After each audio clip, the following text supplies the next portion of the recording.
ओम नमो भगवते वासुदेवाय। ओम नमो भगवते वासुदेवाय। ओम सुरभ्ये नमः। ओम सुरभ्ये नमः।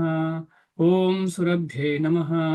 मूकं करोति वाचालं पंगुं लङ्घायते गिरिं यत्कृपातमहं वन्दे श्रीगुरुं दीनतारिणं श्रीचैतन्यमीश्वरं परमानन्दमाधवम्। नमो विष्णुपादाय कृष्णप्रेष्ठाय बुधये तो ಹರೇ ಕೃಷ್ಣ. ಇವತ್ತಿನ ಶ್ಲೋಕ ಭಗವದ್ಗೀತೆ 5ನೇ ಶ್ಲೋಕ, 5ನೇ ಅಧ್ಯಾಯ 8ನೇ ಶ್ಲೋಕ.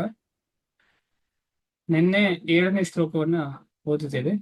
ಯೋಗ ಯುಕ್ತೋ ವಿಶುದ್ಧ ಆತ್ಮ ವಿಜಿತ ಆತ್ಮ ಜಿತೇಂದ್ರಿಯ ಸರ್ವಭೂತಾತ್ಮ ಭೂತಾತ್ಮ ಕುರುವನ್ನಪಿ ನ ಲಿಪ್ಯತೆ. ಜ್ಞಾನ ಯೋಗ ಮತ್ತು ಭಕ್ತಿ ಯೋಗದ ನಡುವಿನ ಅಂತರ, ಅದೇ ರೀತಿಯಲ್ಲಿ ಸಮಾನತೆಯನ್ನ ಅರ್ಥ ಮಾಡಲಿಕ್ಕೆ ನಾವು ಪ್ರಯತ್ನ ಪಡ್ತಾ ಇದ್ದೇವೆ ಭಗವದ್ಗೀತೆಯ ಶ್ಲೋಕಗಳ ಮುಖಾಂತರ. ಈ ಪರ್ಟಿಕ್ಯುಲರ್ 7ನೇ ಶ್ಲೋಕದಲ್ಲಿ ಭಕ್ತಿಯೋಗ ಅಥವಾ ಕರ್ಮಯೋಗ ಹೇಗೆ ಮಾಡುದು, ಅದು ಯಾವ ರೀತಿಯಲ್ಲಿ ಹೆಲ್ಪ್ ಆಗ್ತದೆ ಅಂತ ಹೇಳಿ ಅದರ ಬಗ್ಗೆ ಹೇಳ್ತಾ ಇದ್ದಾರೆ. ಯಾರು ಭಕ್ತಿಯಿಂದ ಕರ್ಮವನ್ನು ಮಾಡುವವನೋ, ಶುದ್ಧಾತ್ಮನೋ ಮತ್ತು ಮನಸ್ಸನ್ನು ಇಂದ್ರಿಯಗಳನ್ನು ನಿಯಂತ್ರಿಸುವವನೋ, ಅವನು ಎಲ್ಲರಿಗೂ ಪ್ರಿಯನಾದವನು ಮತ್ತು ಅವನಿಗೆ ಎಲ್ಲರೂ ಪ್ರಿಯರಾದವರು. ಅವನು ಕರ್ಮವನ್ನು ಮಾಡುತ್ತಿದ್ದರೂ ಅವುಗಳಲ್ಲಿ ಸಿಲುಕಿಕೊಳ್ಳುವುದಿಲ್ಲ. ಅಂತಹ ಭಕ್ತ ಅಥವಾ ಕರ್ಮಿ, ಅಂದ್ರೆ ಕರ್ಮಿ ಅಂತ ಹೇಳೋಕ್ಕಿಂತ ಭಗವಂತನಿಗೋಸ್ಕರ ಕರ್ಮ ಮಾಡುವಂತಹ ವ್ಯಕ್ತಿ ಅಥವಾ ಭಕ್ತ ಹೇಗೆ ಎಲ್ಲ ವಿಚಾರಗಳಲ್ಲಿ ತೊಡಗಿಕೊಳ್ತಾನೆ ಅಂತ ಹೇಳಿ ನೆಕ್ಸ್ಟ್ ಶ್ಲೋಕ. ಊಟ ಮಾಡೋದಾಗ್ಲಿ, ತಿನ್ನುವುದಾಗ್ಲಿ, ನಿಲ್ಲುವುದಾಗ್ಲಿ, ಯಾವ ದೃಷ್ಟಿಯನ್ನು ನೋಡಿದ್ರು ಕೂಡ ಯಾವ ರೀತಿಯಲ್ಲಿ ಮಾಡುತ್ತಾನೆ ಅಂತ ಹೇಳೋದನ್ನ ನೆಕ್ಸ್ಟ್ ಶ್ಲೋಕ, ಅದು ಇವತ್ತಿನ ಶ್ಲೋಕ 8ರಿಂದ 9 ಶ್ಲೋಕ ನಂಬರು. ನೈವ ಕಿಂಚಿತ್ ಕರೋಮೀತಿ ಯುಕ್ತೋ ಮನ್ಯೇತ ತತ್ವವಿತ್ ಪಶ್ಯನ್ ಶೃಣ್ವನ್ ಸ್ಪೃಶನ್ ಜಿಗ್ನನ್ ಅಶ್ನನ್ ಗಚ್ಚನ್ ಸ್ವಪನ್ ಶ್ವಸನ್ ಪ್ರಲಪನ್ ವಿಸೃಜನ್ ಗೃಹ್ಣನ್ ಉನ್ಮಿಷನ್ ನಿಮಿಷನ್ನಪಿ ಇಂದ್ರಿಯಾಣೀಂದ್ರಿಯಾರ್ಥೇಷು ವರ್ತಂತ ಇತಿ ಧಾರಯನ್. ನೈವ ಕಿಂಚಿತ್ ಕರೋಮೀತಿ ಯುಕ್ತೋ ಮನ್ಯೇತ ತತ್ವವಿತ್ ಪಶ್ಯನ್ ಶೃಣ್ವನ್ ಸ್ಪೃಶನ್ ಜಿಘ್ರನ್ ಅಶ್ನನ್ ಗಚ್ಚನ್ ಸ್ವಪನ್ ಶ್ವಸನ್ ಪ್ರಲಪನ್ ವಿಸೃಜನ್ ಗೃಹ್ಣನ್ ಉನ್ಮಿಷನ್ ನಿಮಿಷನ್ನಪಿ ಇಂದ್ರಿಯಾಣೀಂದ್ರಿಯಾರ್ಥೇಷು ವರ್ತಂತ ಇತಿ ಧಾರಯನ್. ನೈವ ಕಿಂಚಿತ್ ಕರೋಮೀತಿ ಯುಕ್ತೋ ಮನ್ಯೇತ ತತ್ವವಿತ್ ಪಶ್ಯನ್ ಶೃಣ್ವನ್ ಸ್ಪೃಶನ್ ಜಿಘ್ರನ್ ಅಶ್ನನ್ ಗಚ್ಚನ್ ಸ್ವಪನ್ ಶ್ವಸನ್ ಪ್ರಲಪನ್ ವಿಸೃಜನ್ ಗೃಹ್ಣನ್ ಉನ್ಮಿಷನ್ ನಿಮಿಷನ್ನಪಿ ಇಂದ್ರಿಯಾಣೀಂದ್ರಿಯಾರ್ಥೇಷು ವರ್ತಂತ ಇತಿ ಧಾರಯನ್. ಶ್ರೀಪ್ರಭುಪಾದರಿಗೆ ಜಯವಾಗಲಿ. ತತ್ವವಿತ್ ಅಂದ್ರೆ ಭಕ್ತ. ತತ್ವವಿತ್ತು ಅಂತ ಹೇಳಿದ್ರೆ ಯಾರು ನಿಜವಾಗಿ ಸಂಪೂರ್ಣವಾಗಿ ತತ್ವವನ್ನ, ಭಗವಂತನ ತತ್ವವನ್ನ, ಭಗವಂತ ಪರಮೋತ್ತಮ ಪರಮಪುರುಷ ಭಗವಾನ್ ಅಂತ ಹೇಳಿ ಯಾರು ಅರ್ಥ ಮಾಡ್ಕೊಂಡಿದ್ದಾನೆ, ಅವನು ನಿಜವಾದ ತತ್ವವಿತ್ತು. ಅವನೇನ್ ಮಾಡ್ತಾನೆ ಅಂತ ಹೇಳಿ ಇಲ್ಲಿ ಎಕ್ಸ್ಪ್ಲೇನ್ ಮಾಡಿದ್ದಾರೆ.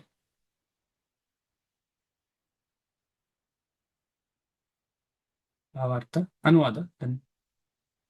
ಕೃಷ್ಣ ಪ್ರಜ್ಞೆಯಲ್ಲಿ ಅಥವಾ ದೈವಿ ಪ್ರಜ್ಞೆಯಲ್ಲಿರುವ ಮನುಷ್ಯನು ಅವನು ನೋಡುತ್ತಿರಬಹುದು, ಕೇಳುತ್ತಿರಬಹುದು, ಸ್ಪರ್ಶಿಸುತ್ತಿರಬಹುದು, ಆಘ್ರಾಣಿಸುತ್ತಿರಬಹುದು, ತಿನ್ನುತ್ತಿರಬಹುದು, ನಡೆಯುತ್ತಿರಬಹುದು, ನಿದ್ರೆ ಮಾಡುತ್ತಿರಬಹುದು, ಉಸಿರಾಡುತ್ತಿರಬಹುದು. ಅಂದ್ರೆ ಬೇರೆ ಬೇರೆ ಚಟುವಟಿಕೆ ಮಾಡ್ತಾ ಇದ್ದಾನೆ ಅವನ ಜ್ಞಾನೇಂದ್ರಿಯ ಮತ್ತು ಕರ್ಮೇಂದ್ರಿಯಗಳಿಂದ. ಆದರೆ ತಾನು ಏನನ್ನೂ ಮಾಡುತ್ತಿಲ್ಲ ಎಂದು ಅವನಿಗೆ ಒಳಗಿನ ಅರಿವು ಇರುತ್ತದೆ. ಏಕೆಂದರೆ ಮಾತನಾಡುವಾಗ, ವಿಸರ್ಜಿಸುವಾಗ, ಸ್ವೀಕರಿಸುವಾಗ, ಕಣ್ಣನ್ನು ತೆರೆಯುವಾಗ ಅಥವಾ ಮುಚ್ಚುವಾಗ ಇಂದ್ರಿಯಗಳು ತಮ್ಮ ವಿಷಯಗಳಲ್ಲಿ ಪ್ರವರ್ತಿಸುತ್ತಿವೆ. ತಾನು ಅವುಗಳಿಂದ ದೂರ ಇದ್ದೇನೆ ಎಂದು ಅವನಿಗೆ ತಿಳಿದಿರುತ್ತದೆ. ತಾನು ಅಂದ್ರೆ ಯಾರು? ಆತ್ಮಕ್ಕೂ ಈ ಇಂದ್ರಿಯ ಮತ್ತು ಇಂದ್ರಿಯ ವಿಷಯಕ್ಕೂ ಸಂಬಂಧವೇ ಇಲ್ಲ. ಅದನ್ನ ಭಕ್ತನಿಗೆ ಅರ್ಥ ಆಗ್ತದೆ ಅಂತ ಹೇಳ್ತಿದ್ದಾರೆ ಇಲ್ಲಿ.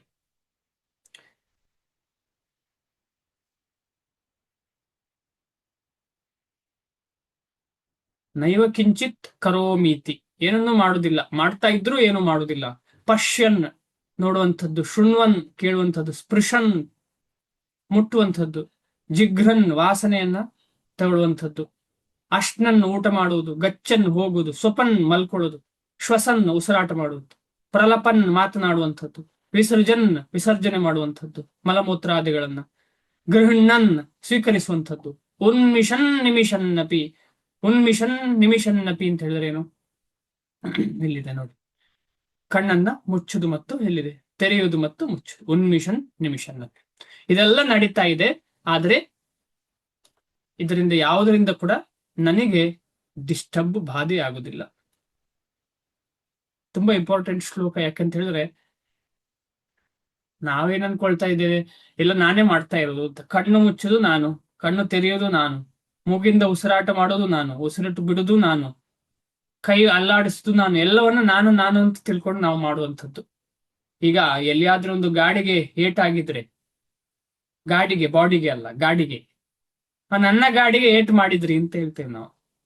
ನನ್ನ ಗಾಡಿಗೆ ಬಂದು ಗುದ್ದಿದ್ರಲ್ಲ ನೀವು. ಗಾಡಿಗೆ ಗುದ್ದಿದ್ರಿ ಅಂತ ಹೇಳೋಕ್ಕಿಂತ ಅದಕ್ಕೆ ಪ್ರಿಫಿಕ್ಸ್ ಆಗಿ ನನ್ನ ಅಂತ ಆಡ್ ಮಾಡ್ತೀವಿ, ನನ್ನ ಗಾಡಿಗೆ ಗುದ್ದಿದ್ದೀರಿ ಅಂತ ಹೇಳಿ.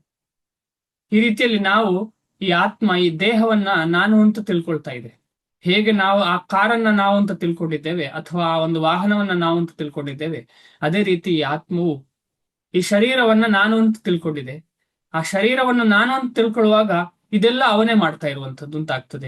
ಯಾರು ಮಾಡ್ತಾ ಇರುವಂತದ್ದು? ನಾನು ಅಂತ ತಿಳಿದ ಒಂದು ಅಹಂ. ಅಂದ್ರೆ ನಿಜವಾದ ಅಹಂ ಅಲ್ಲ, ಅದು ನಿಜವಾದ ಈಗೋ ಅಲ್ಲ, ಫಾಲ್ಸ್ ಈಗೋ ಅಂತ ಹೇಳ್ತಾರೆ. ಫಾಲ್ಸ್ ಈಗೋ ಆಗಿರ್ತದೆ.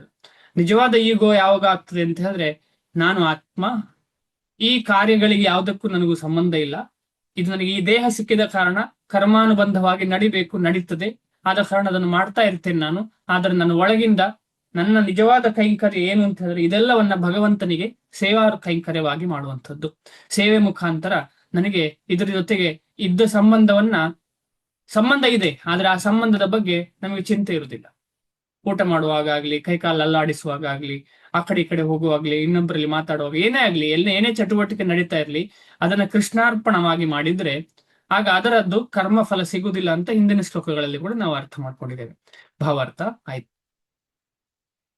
ಕೃಷ್ಣ ಪ್ರಜ್ಞೆಯಲ್ಲಿರುವ ಮನುಷ್ಯನು ತನ್ನ ಅಸ್ತಿತ್ವದಲ್ಲಿ ಪರಿಶುದ್ಧನಾಗಿದ್ದಾನೆ, ತನ್ನ ಅಸ್ತಿತ್ವದಲ್ಲಿ ಪರಿಶುದ್ಧನಾಗಿರುತ್ತಾನೆ. ಯಾಕೆಂತ ಹೇಳಿದ್ರೆ ಅವನ ಪ್ರತಿಯೊಂದು ಚಟುವಟಿಕೆ ಕೂಡ ಕೃಷ್ಣನ ಸೇವೆಗೆ ಆಗಿರ್ತದೆ.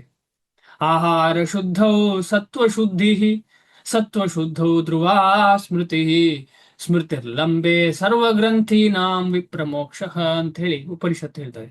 ಯಾವಾಗ ಆಹಾರ ಭಗವಂತನ ಪ್ರಸಾದವಾಗಿ ನಮಗೆ ಸಿಗ್ತದೆ, ಶುದ್ಧವಾಗ್ತದೆ, ಸತ್ವ ಆಗ್ತದೆ, ಆಗ ನಮ್ಮ ಎಲ್ಲ ಅಸ್ತಿತ್ವವು ಶುದ್ಧ ಆಗ್ತದೆ. ಅದಕ್ಕೆ ಗೋಸ್ವಾಮಿಗಳು ಹೇಳ್ತಾರೆ, ನಮ್ಮ ನಾಲಿಗೆಯಲ್ಲಿ ಎರಡು ವಿಚಾರ ಮಾಡ್ಲಿಕ್ಕೆ ಆಗ್ತದೆ. ಒಂದು ಬಾಯಿಯಲ್ಲಿ ಅಗಿಲಿಕ್ಕೆ ನಾಲಿಗೆಯನ್ನು ಉಪಯೋಗಿಸಿಕೊಂಡು, ಇನ್ನೊಂದು ಮಾತಾಡ್ಲಿಕ್ಕೆ. ಆದ ಕಾರಣ ಇದೆರಡನ್ನ ಶುದ್ಧ ಮಾಡಿದರೆ ನಮ್ಮ ಅಸ್ತಿತ್ವ ಶುದ್ಧ ಆಗ್ತದೆ. ಆಹಾರ ಶುದ್ಧವು ಸತ್ವಶುದ್ಧಿ. ಸತ್ವಶುದ್ಧಿ ಅಂತ ಹೇಳಿದ್ರೆ ನಮ್ಮ ಅಸ್ತಿತ್ವ ಶುದ್ಧ ಆಗ್ತದೆ. ಆ ಅಸ್ತಿತ್ವ ಶುದ್ಧ ಆದ್ರೆ ಏನಾಗ್ತದೆ? ಸತ್ವಶುದ್ಧವು ಧ್ರುವ ಸ್ಮೃತಿ. ನಾವು ಭಗವಂತನ ಬಗ್ಗೆ ತಿಳ್ಕೊಂಡದ್ದು ಎಲ್ಲ ನಮಗೆ ನೆನಪಲ್ಲಿ ಉಳಿಕೊಳ್ಳಿಕ್ಕೆ ಸಾಧ್ಯತೆ ಇದೆ, ನೆನಪಲ್ಲಿ ಉಳ್ಕೊಳ್ಳಿಕ್ಕೆ ಸಾಧ್ಯ ಇದೆ. ಯಾವ್ದು ಅಗತ್ಯ ಮರಣ ಕಾಲದಲ್ಲಿ ಭಗವಂತನ ನೆನಪಾಗುವ ಸಾಧ್ಯತೆ ಕಂಪ್ಲೀಟ್ ಆಗಿದೆ. ಆಹಾರ ಶುದ್ಧವು ಸತ್ವಶುದ್ಧಿ, ಸತ್ವಶುದ್ಧವು ಧ್ರುವ ಸ್ಮೃತಿ. ಅಂದ್ರೆ ಸ್ಮೃತಿ ತುದಿಯಲ್ಲಿ ಇರ್ತದೆ, ಒಳ್ಳೆಯ ಸ್ಮೃತಿ ಬರ್ತದೆ. ಸ್ಮೃತಿರ್ಲಂಬೆ ಸರ್ವಗ್ರಂಥೀನಾಂ ವಿಪ್ರಮೋಕ್ಷ. ಆ ಸ್ಮೃತಿ ಸಂಪೂರ್ಣವಾಗಿ ಆದ್ರೆ ನಮಗೆ ಎಲ್ಲಾ ಗ್ರಂಥಿಗಳ ಮೋಕ್ಷ ಆಗ್ತದೆ ಅಂತ ಹೇಳಿದ್ರೆ ಭಗವಂತನ ಸ್ಮರಣೆ ಮರಣ ಕಾಲದಲ್ಲಿ ಆಗ್ತದೆ ಅಂತ ಅರ್ಥ. ಯಾಕಂದ್ರೆ ಮೋಕ್ಷ ಅಂತ ಹೇಳಿದ್ರೆ ಏನು? ಮೋಕ್ಷ ಅಂತ ಹೇಳಿದ್ರೆ ಈ ಜನ್ಮ ಮೃತ್ಯು ಜರಾ ವ್ಯಾಧಿ ಅಂತಹ ಒಂದು ಸಂಕಷ್ಟದಿಂದ ಹೊರಗೆ ಬರುವುದೇ ಮೋಕ್ಷ. ಅದು ಹೇಗೆ ಸಾಧ್ಯ ಅಂತ ಹೇಳಿದ್ರೆ ಈ ಜನ್ಮದಲ್ಲಿರುವಾಗ್ಲೇ, ಈ ಭೂಮಿಯಲ್ಲಿ ಇರುವಾಗ್ಲೇ ನಾವು ಭಗವಂತನ ಶುದ್ಧವಾದ ಕಾರ್ಯಗಳನ್ನ ಮಾಡುವಾಗ ನಾವು ಇಲ್ಲಿ ಇದ್ದುಕೊಂಡೇ ನೇರವಾಗಿ ಭಗವಂತನ ಜೊತೆ ಸಂಘವನ್ನ ಮಾಡ್ಲಿಕ್ಕೆ ಸಾಧ್ಯ. ಭಕ್ತರ ಮುಖಾಂತರ, ಬೇರೆ ಬೇರೆ ಭಗವಂತನ ಪರಿಕರರ ಮುಖಾಂತರ. ಈ ರೀತಿಯಲ್ಲಿ ನಾವು ಪರಿಶುದ್ಧರಾಗಿದ್ದೇವೆ ಅಂತ ಅರ್ಥ. ಯಾರು ಕೃಷ್ಣ ಪ್ರಜ್ಞೆಯನ್ನ ತಗೊಂಡವರು. ಯಾಕೆಂತ ಹೇಳಿದ್ರೆ ಪ್ರತಿಯೊಂದು ಆಕ್ಟಿವಿಟಿ ಕೃಷ್ಣನ ಕಡೆಗೆ ಹೋಗ್ತಾ ಇರುವಂತದ್ದು. ಇದರ ಪರಿಣಾಮವಾಗಿ ಪರಿಶುದ್ಧರಾದ ಕಾರಣ ಇದರ ಪರಿಣಾಮವಾಗಿ ಕರ್ತೃ ಅಂದ್ರೆ ಕೆಲಸ ಮಾಡುವವನು, ಕಾರ್ಯ ಕೆಲಸ ಮಾಡುವಂತಹ ಕಾರ್ಯ, ಸನ್ನಿವೇಶ ಅದಕ್ಕೆ ಬೇಕಾದಂತಹ ಸನ್ನಿವೇಶ, ಅದಕ್ಕೆ ಕರ್ತೃ ಮಾಡುವಂತಹ ಪ್ರಯತ್ನ ಮತ್ತು ಅದೃಷ್ಟ. ಕೆಲವರಿಗೆ ಅದೃಷ್ಟ ಇರುವುದಿಲ್ಲ, ಕೆಲಸ ಎಲ್ಲ ಮಾಡ್ತಾನೆ ಆದ್ರೆ ಅದೃಷ್ಟ ಇಲ್ಲದೆ ಫಲ ಸಿಗುವುದಿಲ್ಲ. ಈ ರೀತಿಯಲ್ಲಿ 5 ವಿಚಾರಗಳು ತುಂಬಾ ಇಂಪಾರ್ಟೆಂಟ್. ಯಾವುದೇ ಕೆಲಸ ಮಾಡ್ಲಿಕ್ಕೆ ಕರ್ತೃ, ಕಾರ್ಯ, ಸನ್ನಿವೇಶ, ಪ್ರಯತ್ನ ಮತ್ತು ಅದೃಷ್ಟ. ಕಾರ್ಯ ಇಲ್ಲದ್ರೆ ಕಾರ್ಯ ಮಾಡ್ಲಿಕ್ಕೆ ಆಗುದಿಲ್ಲ, ಸನ್ನಿವೇಶ ಇಲ್ಲದ್ರೂ ಕೆಲಸ ಮಾಡ್ಲಿಕ್ಕೆ ಆಗುದಿಲ್ಲ, ಪ್ರಯತ್ನ ಇಲ್ಲದಿದ್ರು ಕೆಲಸ ಮಾಡ್ಲಿಕ್ಕೆ ಆಗುದಿಲ್ಲ, ಕರ್ತೃ ಇಲ್ಲದಿದ್ರು ಕೆಲಸ ಮಾಡ್ಲಿಕ್ಕೆ ಆಗುದಿಲ್ಲ, ಅದೃಷ್ಟ ಇಲ್ಲದ್ರೆ ಕೆಲಸ ಅಕಸ್ಮಾತ್ ಮಾಡಿದ್ರು ಕೂಡ ಒಂದೊಂದ್ಸಲ ಕೆಲಸವೇ ಮಾಡ್ಲಿಕ್ಕೆ ಆಗುದಿಲ್ಲ, ಮಾಡಿದ್ರು ಕೂಡ ಫಲ ಸಿಗುದಿಲ್ಲ ಸರಿಯಾಗಿ. ಆದ ಕಾರಣ ಈ 5 ವಿಚಾರಗಳು, ಈ 5 ನಿಕಟ ಮತ್ತು ದೂರ ಕಾರಣಗಳನ್ನು ಅವಲಂಬಿಸುವ ಯಾವುದೇ ಕೆಲಸಕ್ಕೂ ಆತನಿಗೂ ಸಂಬಂಧವಿರುವುದಿಲ್ಲ, ಯಾರಿಗೆ? ಭಕ್ತನಿಗೆ. ಯಾಕೆಂತ ಹೇಳಿದ್ರೆ ಇದೆಲ್ಲವನ್ನ ಭಗವಂತನಿಗೆ ಸೇವಾ ಕೈಂಕರ್ಯವಾಗಿ ಮಾಡ್ತಾನೆ ಅವನು. ಇದಕ್ಕೆ ಕಾರಣವೆಂದರೆ ಅವನು ಕೃಷ್ಣನ ಪ್ರೀತಿಪೂರ್ವಕ ಅಲೌಕಿಕ ಸೇವೆಯಲ್ಲಿ ನಿರತನಾಗಿರುವುದು.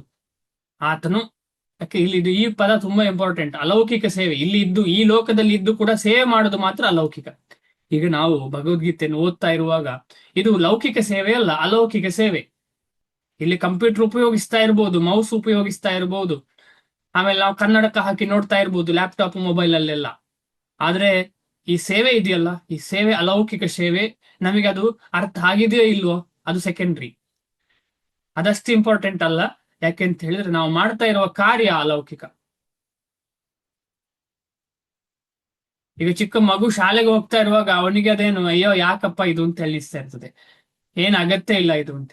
ಆದ್ರೆ ಅಪ್ಪ ಅಮ್ಮನಿಗೆ ಗೊತ್ತಿರ್ತದೆ ಅವನು ಮಾಡುವ ಕೆಲಸ ತುಂಬಾ ಇಂಪಾರ್ಟೆಂಟ್, ಈಗ ಓದಿದ್ರೆ ಮುಂದೆ ದೊಡ್ಡ ಏನೋ ಒಂದು ಕೆಲಸ ಸಿಗ್ತದೆ ಅವನಿಗೆ ಅಂತ ಹೇಳಿ ಅಪ್ಪ ಅಮ್ಮನಿಗೆ ಗೊತ್ತಿರ್ತದೆ. ಅದೇ ರೀತಿಯಲ್ಲಿ ನಮ್ಮನ್ನ ನೋಡ್ಕೊಳ್ಳುವ ಎಲ್ಲಾ ಭಕ್ತರು, ಶ್ರೇಷ್ಠ ಭಕ್ತರು, ಅವ್ರಿಗೆ ಗೊತ್ತಿದೆ ಈ ಒಂದು ಪ್ರೊಸೆಸ್ ಅನ್ನ ನಾವು ಫಾಲೋ ಮಾಡಿದ್ರೆ ನಮ್ಗೆ ಇಷ್ಟ ಇದೆಯೋ ಇಲ್ವೋ, ಒಂದಲ್ಲ ಒಂದು ದಿನ ನಮಗೆ ಭಗವಂತನ ಪ್ರೀತಿ ದೊರಕ್ತದೆ ಅಂತ ಹೇಳಿ ಅವರಿಗೆ ಗೊತ್ತಿದೆ. ಆದ ಕಾರಣ ಈ ಪ್ರೊಸೆಸ್ ಕೊಟ್ಟಿದ್ದಾರೆ ನಮಗೆ.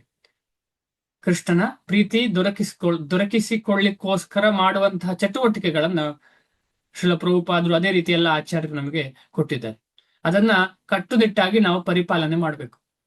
ಕಟ್ಟುನಿಟ್ಟಾಗಿ ಬೆಳಗಿಂದ ರಾತ್ರಿವರೆಗೆ ಹೇಗೆ ನಾವು ಪ್ರಭುಪಾದರು ಹೇಳಿದಂತಹ ಚಟುವಟಿಕೆಗಳನ್ನ ನಮ್ಮ ಜೀವನದಲ್ಲಿ, ಗೃಹಸ್ಥ ಧರ್ಮ ಆಗಿರ್ಲಿ, ಬ್ರಹ್ಮಚಾರಿ ಆಗಿರ್ಲಿ, ಸನ್ಯಾಸಿ ಆಗಿರ್ಲಿ, ಯಾವುದೇ ರೀತಿಯಲ್ಲಿ ಆಗಿರ್ಲಿ, ನಾವು ಜೀವನ ಪ್ರಭುಪಾದರು ಹೇಳಿದ ಮೆಥಡಾಲಜಿಯನ್ನು ಹೇಗೆ ನಾವು ಅಡಾಪ್ಟ್ ಮಾಡ್ಕೊಳ್ಬಹುದು ಅಂತ ಹೇಳೋದು ತುಂಬಾ ಇಂಪಾರ್ಟೆಂಟ್. ಯಾಕಂದ್ರೆ ನಾವು ಒಬ್ಬೊಬ್ರು ಒಂದೊಂದು ಪರಿಸ್ಥಿತಿಯಲ್ಲಿ ಜೀವನ ನಡೆಸ್ತಾ ಇದ್ದೇವೆ. ನಮ್ಮ ಪರಿಸ್ಥಿತಿಗೆ ಅನುಗುಣವಾಗಿ ಹೇಗೆ ನಾವು ಸಂಪೂರ್ಣವಾಗಿ ಕೃಷ್ಣ ಪ್ರಜ್ಞೆಯನ್ನು ನಮ್ಮ ಜೀವನದಲ್ಲಿ ಅಳವಡಿಸಿಕೊಳ್ಳಿಕ್ಕೆ ಸಾಧ್ಯ ಅಂತ ಹೇಳುದು ನಾವು ಅವಲೋಕನ ಮಾಡಬೇಕು. ಕಷ್ಟ ಆಗತ್ತೆ, ಗೊತ್ತಾಗಲ್ಲ ಅಂತ ಹೇಳಿದ್ರೆ ಸೀನಿಯರ್ಸ್ ಅಲ್ಲಿ ಕೇಳಿ ಹೇಗೆ ಮಾಡಬಹುದು ಅಂತ ತಿಳ್ಕೊಂಡು ಅದನ್ನ ನಾವು ಜೀವನದಲ್ಲಿ ರೂಢಿ ಮಾಡಿದ್ರೆ ಅದಕ್ಕೆ ಅಲೌಕಿಕ ಸೇವೆ ಆಗತ್ತೆ. ಆಗ ದಿನ ಮಾಡೋದೆಲ್ಲ ಅಲೌಕಿಕ ಸೇವೆ ಆಗುತ್ತೆ.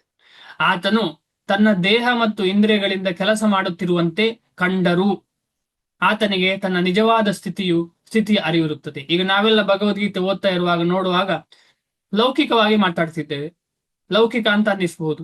ಆದ್ರೆ ಈ ಪ್ರತಿಯೊಂದು ವಚನಗಳು ಅಲೌಕಿಕವಾದದ್ದು. ಆದ ಕಾರಣ ನಮಗೆ ಗೊತ್ತಿದೆ ನಾವು ನೇರ ಕೃಷ್ಣನ ಸಂಬಂಧದಲ್ಲಿ, ಭಗವಂತನ ಭಕ್ತರ ಸಂಬಂಧದಲ್ಲಿ ಇದ್ದೇವೆ ಅಂತ ಹೇಳಿ.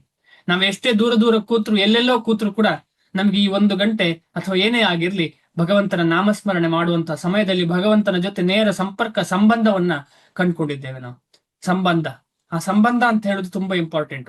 ಯಾಕೆಂದ್ರೆ ನಮಗೆ ನಿಜವಾಗಿ ಇರುವ ಸಂಬಂಧ ಭಗವಂತನ ಜೊತೆ ಸಂಬಂಧ ಇರುವ ಕಾರಣ ಬೇರೆಲ್ಲರ ಜೊತೆ ಸಂಬಂಧ ಇದೆ. ಇದೊಂದು ತ್ರಿಕೋಣ. ಭಗವಂತ ಇಲ್ಲ ಅಂದ್ರೆ ನನಗೂ ನಿಮಗೂ ಇರುವ ಸಂಬಂಧ ನಗಣ್ಯ, ಅಗತ್ಯ ಅದರಲ್ಲಿ ಏನು ಇಲ್ಲ. ಭಗವಂತ ಇದ್ದ ಕಾರಣ ಭಗವಂತನ ದಾಸ ನೀವು, ಅದೇ ರೀತಿಯಲ್ಲಿ ನಾನು. ಆದ ಕಾರಣ ನಮಗಿಬ್ರಿಗೂ ಭಗವಂತನ ಕಾರಣದಿಂದಾಗಿ ಸಂಬಂಧ ಇದೆ. ಜೀವಕ್ಕೂ ಸಂಬಂಧ ಹೇಗೆ ಅಂತ ಹೇಳಿದ್ರೆ ಎಲ್ಲಾ ಜೀವಗಳು ಭಗವಂತನಿಗೆ ಸಂಬಂಧ ಇರುವ ಕಾರಣ. ವಿಭಿನ್ನ ಅಂಶವಾದ ಭಗವಂತನ ಅಂಶವಾದ ಎಲ್ಲ ಜೀವರಾಶಿಗಳು ಒಂದಕ್ಕೊಂದು ಸಂಬಂಧ ಹೇಗೆ ಬಂದಿದೆ ಅಂತ ಹೇಳಿದ್ರೆ ಅವರು ನೇರವಾಗಿ ಭಗವಂತನ ಜೊತೆ ಸಂಬಂಧ. ಯಾಕೆಂದ್ರೆ ಯಾರು ನಮ್ಮ ಜೊತೆ ಇಲ್ಲ. ಹೃದಯದೊಳಗೆ ಬೇರೆ ಜೀವ ಬಂದು ಕೂತಿದೆಯಾ? ನನ್ನ ಹೃದಯದ ಒಳಗೆ ಯಾವುದೋ ಇಲ್ಲಿ ನೆರೆದಿರುವಂತಹ 23 ಅಥವಾ 22 ಭಕ್ತರ ಆತ್ಮ ಬಂದು ನನ್ನ ಜೀವದಲ್ಲಿ ನನ್ನ ದೇಹದಲ್ಲಿ ಇಲ್ಲ. ನನ್ನ ದೇಹದಲ್ಲಿ ಇರುವಂತದ್ದು ಯಾವುದು? ನಿಮ್ಮ ದೇಹದಲ್ಲಿ ಇರುವಂತದ್ದು ಯಾರು? ಅವರು ಭಗವಂತ, ಪರಮಾತ್ಮ. ಆದ ಕಾರಣ ಎಲ್ರಿಗೂ ಕನೆಕ್ಷನ್ ಏನು? ಪರಮಾತ್ಮ.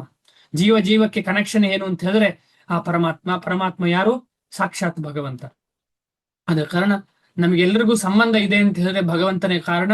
ಆದ ಕಾರಣ ಭಗವಂತನಿಗೆ ಇಂಪಾರ್ಟೆಂಟ್ ಕೊಟ್ಟು ನಾವು 24/7 ಅದನ್ನ ಅಳವಡಿಸಲಿಲ್ಲ ಅಂದ್ರೆ ನಿಮ್ಮ ಒಳಗಿನ ಸಂಬಂಧಕ್ಕೆ ಏನು ಬೆಲೆ?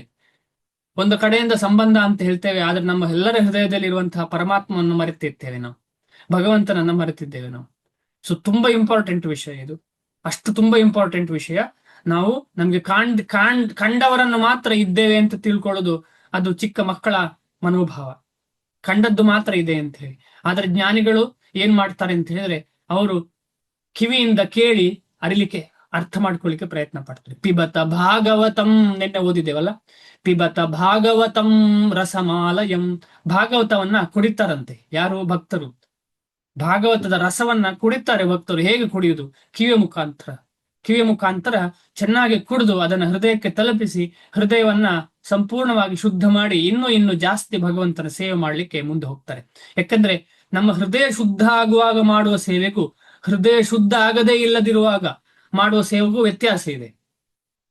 ಹೃದಯ ಶುದ್ಧ ಆಗಿ ಮಾಡುವ ಸೇವೆಗೂ ಹೃದಯ ಶುದ್ಧ ಆಗದೆ ಮಾಡುವ ಸೇವೆಗೂ ವ್ಯತ್ಯಾಸ ಇದೆ. ಆದರೆ ಶುರು ಮಾಡುವುದು ಯಾವಾಗ? ಹೃದಯ ಶುದ್ಧ ಇಲ್ಲದೆ ಮಾಡುವ ಸೇವೆ.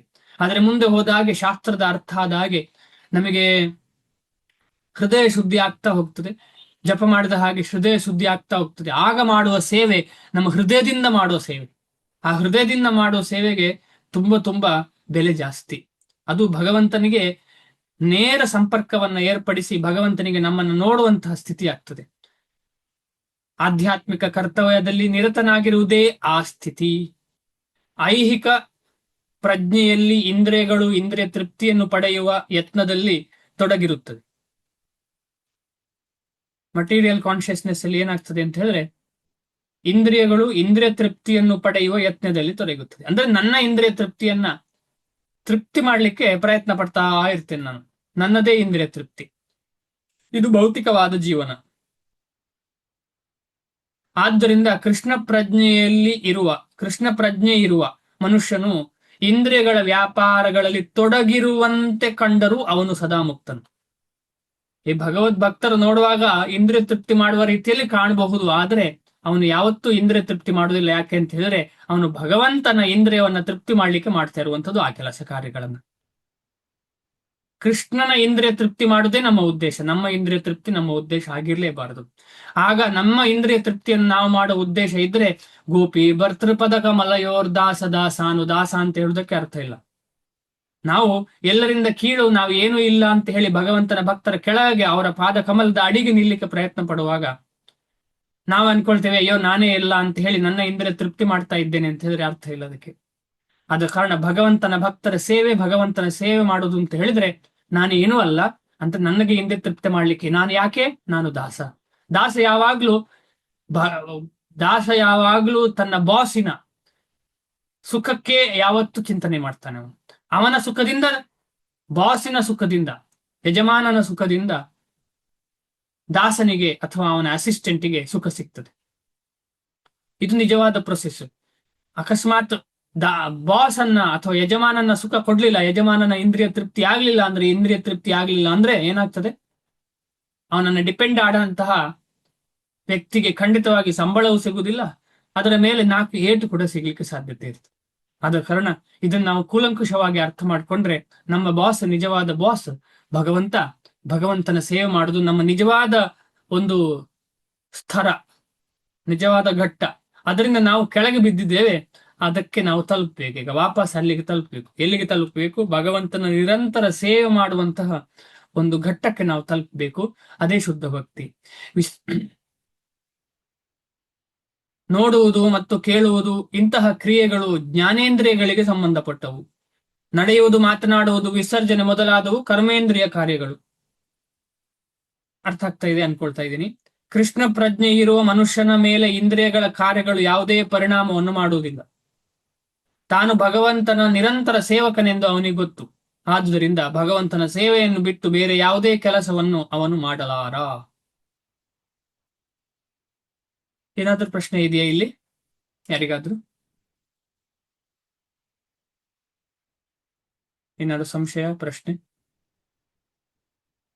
ಊಟ ಮಾಡುವುದು ಹೇಗೆ ಭಕ್ತಿ ಆಗ್ತದೆ? ಹಲ್ಲುಜ್ಜುವುದು ಹೇಗೆ ಭಕ್ತಿ ಆಗ್ತದೆ?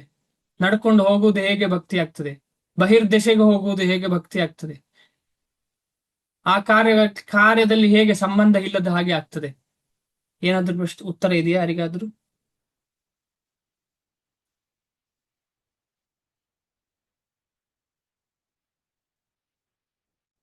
ಎಸ್.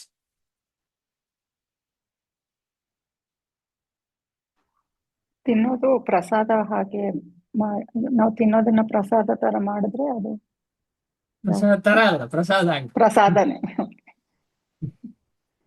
ಓಕೆ. ಪ್ರಸಾದ ತರ ಐ ಮೀನ್ ಅರ್ಪಿಸಿ ತಿಂದ್ರೆ ನಾವು ಮಾಡಿದ ಅಡ್ಗೆನ ಅದು ತಿನ್ನೋದು ಇದಾಗತ್ತೆ, ಭಕ್ತಿ. ಭಕ್ತಿ ಆಗ್ತದೆ, ಕರೆಕ್ಟ್.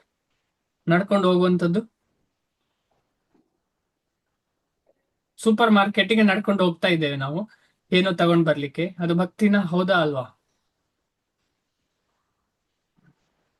ಸೂಪರ್ ಮತ್ತೆ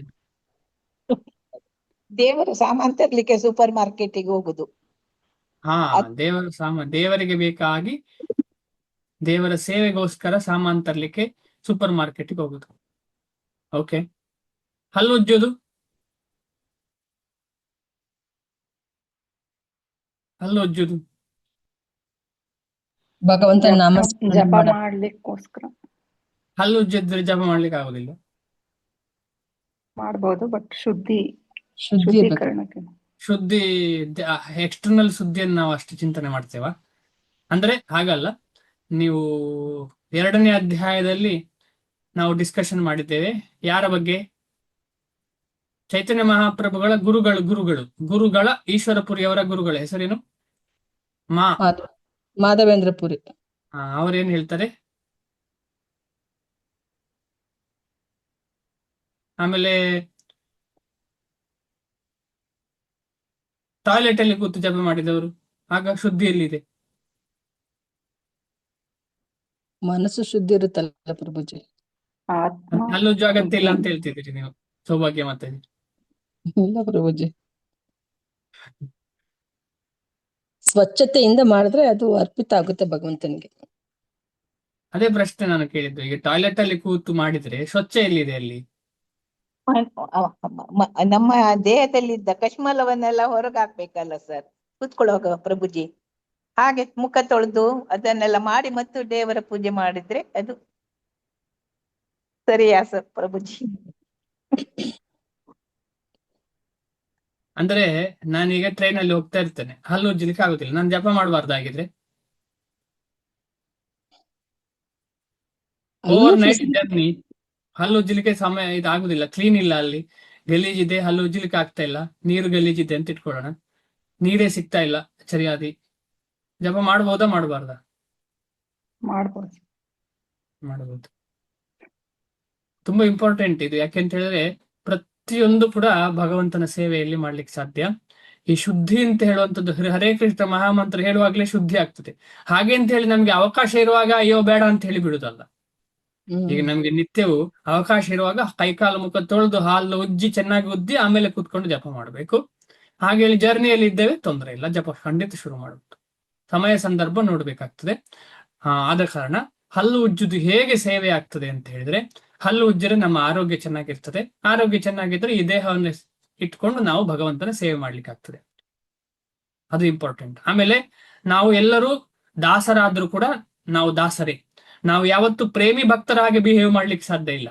ಉದಾಹರಣೆಗೆ ರಾಮಚಂದ್ರರ ಸಮಯದಲ್ಲಿ ಯಾರವರು ಒಬ್ರು ಮಾತೆ ಒಂದು ಹಣ್ಣನ್ನ ಕಚ್ಚಿ ಕೊಟ್ಟದು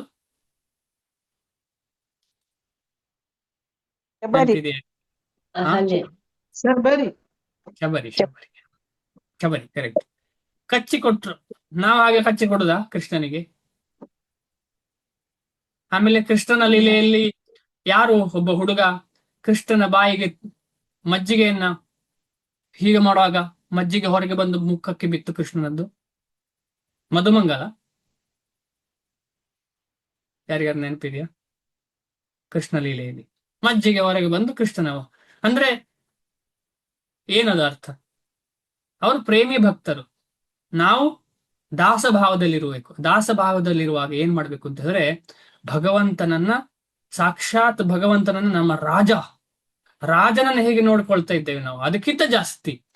ಆಮೇಲೆ ದೊಡ್ಡ ದೊಡ್ಡ ಗುರುಗಳನ್ನ ಹೇಗೆ ನೋಡ್ಕೊಳ್ತೇವೆ, ಅದಕ್ಕಿಂತ ಜಾಸ್ತಿ. ನಾವು ಪ್ರೇಮಿ ಭಕ್ತರು ಅಂತ ಹೇಳಿ ನಾವು ಮಾಡಿದಾಗ ಮಾಡೋದಲ್ಲ. ಓಂ ನಾನು ಏನ್ ತಿಂದ್ರು ತೊಂದರೆ ಇಲ್ಲ, ಕೃಷ್ಣನಿಗೆ ಕೊಡ್ತೇನೆ, ಯಾಕಂದ್ರೆ ಕೃಷ್ಣ ನನ್ನ ಮನೆಯವನೇ ಅಂತ ಹೇಳಿ. ಇಲ್ಲ, ನಾವು ದಾಸಭಾವದಲ್ಲಿ ಮಾಡಬೇಕು. ದಾಸಭಾವ ಅಂತ ಹೇಳಿದ್ರೆ ಸಂಪೂರ್ಣ ಶುದ್ಧರಾಗಿ ಹೋಗಿ ಭಗವಂತನ ಸೇವೆ ಮಾಡಬೇಕು. ಜಪ ಮಾಡ್ಲಿಕ್ಕೆ ಇಂಥ ರೂಲ್ಸ್ ರೆಗ್ಯುಲೇಷನ್ ಇಲ್ಲ. ಎಲ್ಲಿದೆ ಹಾಗೆ ರೂಲ್ಸ್ ರೆಗ್ಯುಲೇಷನ್ ಇಲ್ಲ ಅಂತ ಹೇಳಿ? ಯಾರು ಹೇಳಿದ್ದಾರೆ? ರೂಲ್ಸ್ ರೆಗ್ಯುಲೇಷನ್ ಇಲ್ಲ ಅಂತ ಹೇಳಿ ಯಾರು ಹೇಳಿದ್ದಾರೆ?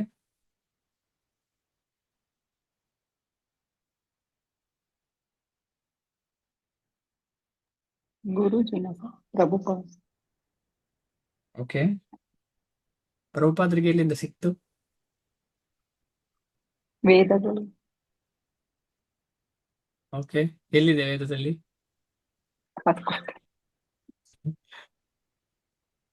ಚೈತನ್ಯ ಮಹಾಪ್ರಭುಗಳ ಶಿಕ್ಷಾಷ್ಟಕ ಯಾವ ವರ್ಷ, ಯಾವ ಶ್ಲೋಕ?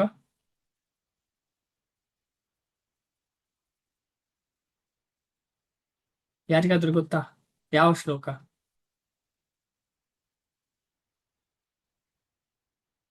ಹ ಸುನಾನ್ನಪಿ ಸುರುಚೇನ. ಆಹಾ, ಇಲ್ಲ ಇಲ್ಲ. ಮತ್ತೆ ನಿಯಮಿತ ಸ್ಮರಣೇನ ಕಾಲಃ, ಆತರ ಎಲ್ಲಿ ಯಾರು ಕೇಳಿದೀರಾ? ಚೇತೋದರ್ಪಣ ಮಾರ್ಜನ ಮಾಡಿ. ನಾಮ್ನಾ ಮಕಾರಿ ಬಹುಧಾ. ಕರೆಕ್ಟ್. ನಾಮ್ನಾ ಮಕಾರಿ ಬಹುಧಾ ನಿಜ ಸರ್ವಶಕ್ತಿ ತತ್ರಾರ್ಪಿತ ನಿಯಮಿತ ನಿಯಮಿತ ಸ್ಮರಣೇನ ಕಾಲ. ಏನು ನಿಯಮ ಇಲ್ಲ ಭಗವಂತನ ನಾಮಸ್ಮರಣೆಗೆ, ಯಾವ ನಿಯಮಕ್ಕಿಲ್ಲ, ಯಾವಾಗ ಕೂಡ ಮಾಡ್ಬೋದು. ಈಗ ಕೆಲವರು ಕೇಳ್ತಿದ್ರಲ್ಲ, ಮುಟ್ಟಾಗುವಾಗ ಅಂದ್ರೆ ಬಹಿರ್ದೇಶೆಯಲ್ಲಿರುವಾಗ ಮಾಡ್ಬೋದಾ, ಹುಷಾರಿಲ್ಲದಿರುವಾಗ ಮಾಡ್ಬೋದಾ, ಮನೆಯಲ್ಲಿ ಯಾರಾದ್ರೂ ಮರಣ ಆಗಿದ್ರೆ ಮಾಡ್ಬೋದಾ, ಜಪಮಾಲೆ ಹಿಡಿಬಹುದಾ, ಹೀಗೆಲ್ಲ 100 ಪ್ರಶ್ನೆ. ಜಪಕ್ಕೆ ಏನು ತೊಂದರೆ ಇಲ್ಲ, ಖಂಡಿತವಾಗಿ ಮಾಡಬೇಕು. ಚೈತನ್ಯ ಮಹಾಪ್ರಭುಗಳ ಅನುಗ್ರಹ, ಶಾಸ್ತ್ರದ ಅನುಗ್ರಹ, ಪ್ರಭುಪಾದರ ಅನುಗ್ರಹ ನಮ್ಮ ಹತ್ರ ಇದೆ. ಹಾಗೆ ಅಂತೇಳಿ ದೇವರ ಕೋಣೆಗೆ ಹೋಗಿ ನಾನು ಏನ್ ಬೇಕಿದ್ರು ಮಾಡಬಲ್ಲೆ ಅಂತ ಹೇಳುದು ತಪ್ಪು. ಅದು ತಪ್ಪು. ಯಾಕೆಂತ ಹೇಳಿದ್ರೆ ನಾವು ಶುದ್ಧರಾಗಬೇಕು. ಅದಕ್ಕೋಸ್ಕರ ಈ ಶುದ್ಧಿ ಕ್ರಿಯೆ ಇದೆಯಲ್ಲ, ಹಲ್ಲುಜ್ಜುವಂಥದ್ದು, ಮಲತ್ಯಾಗ ಮಾಡುವಂಥದ್ದು, ಇದೆಲ್ಲ ಶುದ್ಧ ಕ್ರಿಯೆ. ಶುದ್ಧಿ ಮಾಡುವಂಥದ್ದು ತುಂಬಾ ಭಕ್ತಿಗೆ ಅನುಕೂಲ ಆಗ್ತದೆ, ಅದು ಪ್ರತಿಕೂಲ ಇಲ್ಲ. ಈಗ ನಾನು ಶುದ್ಧ ಮಾಡುದಿಲ್ಲ ಅಂತ ಕೂತ್ಕೊಳ್ಳಿಕ್ಕೆ ಆಗ್ತದ? ಇಲ್ಲ.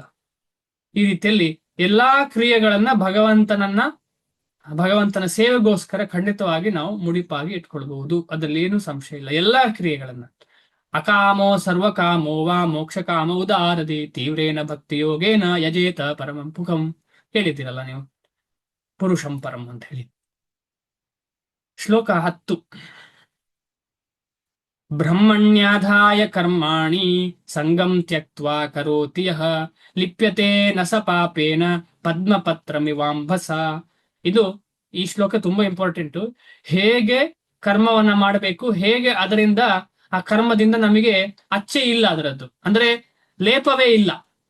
ಲೇಪವೇ ಇಲ್ಲದೆ ಹೇಗೆ ನಾವು ಕೆಲಸವನ್ನ ಮಾಡಬಹುದು ಅಂತ ಹೇಳಿ. ಹೀಗಾಗಿ ನಮ್ಗೆ ತುಂಬಾ ಅರ್ಥ ಆಗಿದೆ ಹೇಗೆ ಮಾಡಬಹುದು ಅದನ್ನು ಅಂತ ಹೇಳಿ. ಎಲ್ಲಿ ನಾವು ಎಲ್ಲಾ ಕೆಲಸದಲ್ಲಿ ಕೃಷ್ಣನನ್ನ ಕರ್ಕೊಂಡು ಬರ್ತೇವೆ, ಆಗ ಅಲ್ಲಿ ಖಂಡಿತವಾಗಿ ಕರ್ಮದ ಲೇಪ ಇರುವುದಿಲ್ಲ. ಲೇಪ ಅಂದ್ರೆ ಗೊತ್ತಾಯ್ತಲ್ಲ, ಅಚ್ಚು ಅಥವಾ ಇಂಪ್ರೆಷನ್. ಕರ್ಮದ ಇಂಪ್ರೆಷನ್ ಇರುವುದಿಲ್ಲ. ಕರ್ಮದ ಇಂಪ್ರೆಷನ್ ಇದ್ರೆ ಮಾತ್ರ ನಾವು ಪುನಃ ಪುನಃ ಅದನ್ನು ಅನುಭವಿಸ್ಲಿಕ್ಕೆ, ಸುಖ ಆಗ್ಲಿ ದುಃಖ ಆಗ್ಲಿ ಅನುಭವಿಸ್ಲಿಕ್ಕೆ ಈ ಭೂಮಿಗೆ ಬರಬೇಕು, ಅಥವಾ ಸ್ವರ್ಗಕ್ಕೆ ಹೋಗ್ಬೇಕು, ಅಥವಾ ಪಾತಾಳ ಲೋಕಕ್ಕೆ ಹೋಗ್ಬೇಕು. ಕರ್ಮದ ಅಚ್ಚೇ ಇಲ್ಲ, ಲೇಪವೇ ಇಲ್ಲ ಅಂತ ಹೇಳಿದ್ರೆ ಎಲ್ಲಿ ಹೋಗ್ತೇವೆ ನಾವು? ಕೃಷ್ಣನಿಗೆ ನಾವು ಎಲ್ಲಿರ್ಬೇಕೋ ಅಲ್ಲಿ ಹೋಗ್ತೇವೆ. ಅದು ಯಾವುದೇ ಲೋಕ ಆಗಿರ್ಲಿ, ಕೃಷ್ಣನ ಸೇವೆಗೋಸ್ಕರ ಎಲ್ಲಿ ಬೇಕೋ ಅಲ್ಲಿ ಹೋಗ್ತೇವೆ. ಆದ ಕಾರಣ ನಾವು ಇಲ್ಲಿ ನಿರಂತರವಾಗಿ ಸೇವೆ ಮಾಡುದಂದ್ರೆ ಏನು? ಕರ್ಮದ ಬಂಧನ ಇಲ್ಲ ನಮಗೆ ಅಂತ ಅರ್ಥ. ಇಲ್ಲಿ ಇದ್ದುಕೊಂಡೇ ಕರ್ಮದ ಬಂಧ ಇಲ್ಲ ಅಂತ ಅರ್ಥ. ಅನುವಾದ. ಶಿಲಪ್ರಭುಪಾದ ವಿಜಯವಾಗಲಿ. ಫಲಗಳನ್ನು ಭಗವಂತನಿಗೆ ಅರ್ಪಿಸಿ. ಯಾರು ನಿರ್ಲಿಪ್ತನಾಗಿ ಅನ್ಡಿಸ್ಟರ್ಬ್ಡ್ ಕರ್ತವ್ಯಗಳನ್ನು ಮಾಡುವನೋ ಆತನಿಗೆ ತಾವರೆಯ ಎಲೆಗೆ ಹೇಗೆ ನೀರಿನ ಲೇಪವಿಲ್ಲವೋ ಹಾಗೆ ಪಾಪದ ಲೇಪವಿಲ್ಲ, ಕರ್ಮದ ಲೇಪವಿಲ್ಲ, ಕರ್ಮದ ಪಾಪದ ಲೇಪವಿಲ್ಲ. ಪಾಪ ಅಥವಾ ಪುಣ್ಯ ಯಾವುದೇ ಇರಲಿ, ಅದರ ಲೇಪ ಇರುವುದಿಲ್ಲ. ಭಾವಾರ್ಥ. ಇಲ್ಲಿ ಬ್ರಹ್ಮಣಿ ಎಂದರೆ ಕೃಷ್ಣ ಪ್ರಜ್ಞೆಯಲ್ಲಿ ಎಂದರ್ಥ. ಇಲ್ಲಿ ಬ್ರಹ್ಮಣಿ ಆದಾಯ ಅಂದ್ರೆ ಎಲ್ಲವನ್ನ ಭಗವಂತನಿಗೆ ಅರ್ಪಿಸಿ ಅಂದ್ರೆ ಕೃಷ್ಣ ಪ್ರಜ್ಞೆಯಲ್ಲಿ ಕೆಲಸ ಮಾಡುವುದು ಅಂತ ಅರ್ಥ. ಇಲ್ಲಿ ಬ್ರಹ್ಮಣಿ ಎಂದರೆ ಕೃಷ್ಣ ಪ್ರಜ್ಞೆಯಲ್ಲಿ ಎಂದರ್ಥ. ಭೌತಿಕ ಜಗತ್ತು ಪಾರಿಭಾಷಿಕವಾಗಿ ಪ್ರಧಾನ ಎಂದು ಕರೆಯುವ ಐಹಿಕ ಪ್ರಕೃತಿಯ 3 ಗುಣಗಳ ಅಭಿವ್ಯಕ್ತಿಯ ಮೊತ್ತ. ಈಗ ಭೌತಿಕ ಪ್ರಕೃತಿ ಪ್ರಳಯದ ಸಮಯದಲ್ಲಿ ಏನಾಗ್ತದೆ, ಈ ಪ್ರಕೃತಿ ಸಂಪೂರ್ಣವಾಗಿ ಪ್ರಧಾನವಾಗಿ ಭಗವಂತನ ದೇಹಕ್ಕೆ ಸೇರ್ಕೊಳ್ತದೆ. ಭಗವಂತನ ದೇಹಕ್ಕೆ ಸೇರ್ಕೊಳ್ತೇವೆ, ಪ್ರಧಾನ ಅಂತ ಹೇಳ್ತಾರೆ ಅದಕ್ಕೆ. ಯಾವುದು? ಅನ್ಮ್ಯಾನಿಫೆಸ್ಟೆಡ್, ಹೊರಗೆ ಬರದೇ ಇರುವಂತಹ 3 ಗುಣಗಳ ಒಂದು ಸ್ಥಿತಿ. ಈಗ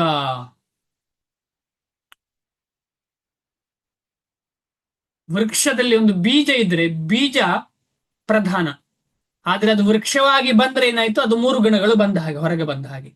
ಅಂದ್ರೆ ಬೀಜ ರೂಪದಲ್ಲಿ ಇವೆಲ್ಲ ಸೇರಿ ಇರುವಂಥದ್ದು ಅದು ಭಗವಂತನಲ್ಲಿ ಇರ್ತದೆ, ಅದಕ್ಕೆ ಪ್ರಧಾನ ಅಂತ ಹೇಳ್ತಾರೆ. ಆ ಪ್ರಧಾನದ ಯಾವುದರ ಮೊತ್ತ? ಅದು 3 ಗುಣಗಳ ರೆಪ್ರೆಸೆಂಟೇಷನ್ ಅದು. ಆದ ಕಾರಣ ಆ ಪ್ರಧಾನ ಎಲ್ಲಿಂದ ಬರುವಂಥದ್ದು? ಭಗವಂತನಿಂದ. ಸರ್ವಂ ಹೇತದ್ ಬ್ರಹ್ಮ, ಆದ ಕಾರಣ ಎಲ್ಲವೂ ಬ್ರಹ್ಮ.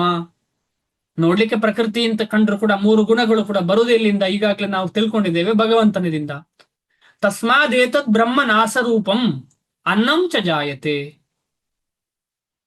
ತಸ್ಮಾತ್ ಏತದ್ ಬ್ರಹ್ಮ ನಾಸರೂಪಂ ಅನ್ನಂ ಚ ಜಾಯತೆ. ಆದ ಕಾರಣ ಈ ಎಲ್ಲಾ ವಿಚಾರಗಳು ಒಂದು ಉಪನಿಷತ್ತದಲ್ಲಿ ಹೇಳಿದೆ, ಅನ್ನಂ ಬ್ರಹ್ಮೇತಿ ವ್ಯಜಾನಾತ್ ಅನ್ನಾದ್ದೇವ ಭೂತಾನಿ ಜಾಯಂತೆ ಅಂತ ಹೇಳಿ. ಅನ್ನ ಅಂತ ಹೇಳಿದ್ರೆ ಏನು? ನಮಗೆ ಸಿಗುವಂತಹ ಆಹಾರ, ಅದು ಕೂಡ ಬ್ರಹ್ಮವೇ. ಅನ್ನಂ ಬ್ರಹ್ಮೇತಿ ವ್ಯಜಾನಾತ್. ನಚಿಕೇತನ ಉದಾಹರಣೆ ಅಂತ ಕಾಣ್ತದೆ ಇದು. ನಚಿಕೇತ ಯಾವ ಉಪನಿಷತ್ತು ಅಂತ ನನಗೆ ಸರಿಯಾಗಿ ನೆನಪಿಲ್ಲ. ನಚಿಕೇತನಲ್ಲಿ ಕೇಳುವಾಗ, ನಚಿಕೇತ ಧ್ಯಾನ ಮಾಡು ಅಂತ ಹೇಳುವಾಗ ಯಾವುದನ್ನೆಲ್ಲ ಧ್ಯಾನ ಮಾಡಬೇಕು ಅಂತ ಹೇಳುವಾಗ ಫಸ್ಟಿಗೆ ಅನ್ನವನ್ನ ಧ್ಯಾನ ಮಾಡು, ಆಹಾರವನ್ನ ಧ್ಯಾನ ಮಾಡು. ಅದು ಧ್ಯಾನ ಮಾಡುವವನಿಗೆ ಅವನಿಗೇನು ಅರ್ಥ ಆಗ್ತದೆ? ಅನ್ನಂ ಬ್ರಹ್ಮ ಅಂತ ಅರ್ಥ. ಆ ರೀತಿಲಿ ಅನ್ನ ಆದ ಮೇಲೆ ಅನ್ನಮಯ, ಮನೋಮಯ, ಪ್ರಾಣಮಯ, ಪ್ರಾಣ ಬ್ರಹ್ಮ ಅಂತ ಆಗ್ತದೆ, ಮನೋಬ್ರಹ್ಮ ಅಂತ. ಹಾಗೆಯೇ ಪಂಚಕೋಶ ವೃದ್ಧಿಯಾಗಿ ಅವನಿಗೆ ಆನಂದವೇ ಬ್ರಹ್ಮ ಅಂತ ಗೊತ್ತಾಗಿ ಭಗವಂತನೇ ಬ್ರಹ್ಮ ಅಂತ ಗೊತ್ತಾಗ್ತದೆ ಕೊನೆಗೆ. ಅಂದ್ರೆ ನಮ್ಮ ಒಂದು ದೇಹದ ಸೃಷ್ಟಿ ಹೇಗಾಯ್ತು ಅಂತ ನಾವು ಅರ್ಥ ಮಾಡ್ಲಿಕ್ಕೆ ಪ್ರಯತ್ನ ಪಟ್ರೆ ಅದಕ್ಕೆ ಸಾಂಖ್ಯಯೋಗ ಅಂತ ಹೇಳ್ತಾರೆ. ಅದನ್ನ ಅರ್ಥ ಮಾಡ್ಲಿಕ್ಕೆ ಪ್ರಯತ್ನ ಪಟ್ರೆ ಕೊನೆಗೆ ಆ ದೇಹಕ್ಕೆ ಕಾರಣ ಏನು ಅಂತ ಅರ್ಥ ಮಾಡುವಾಗ ಅದು ಭಗವಂತ ಬ್ರಹ್ಮ ಅಂತ ಗೊತ್ತಾಗ್ತದೆ.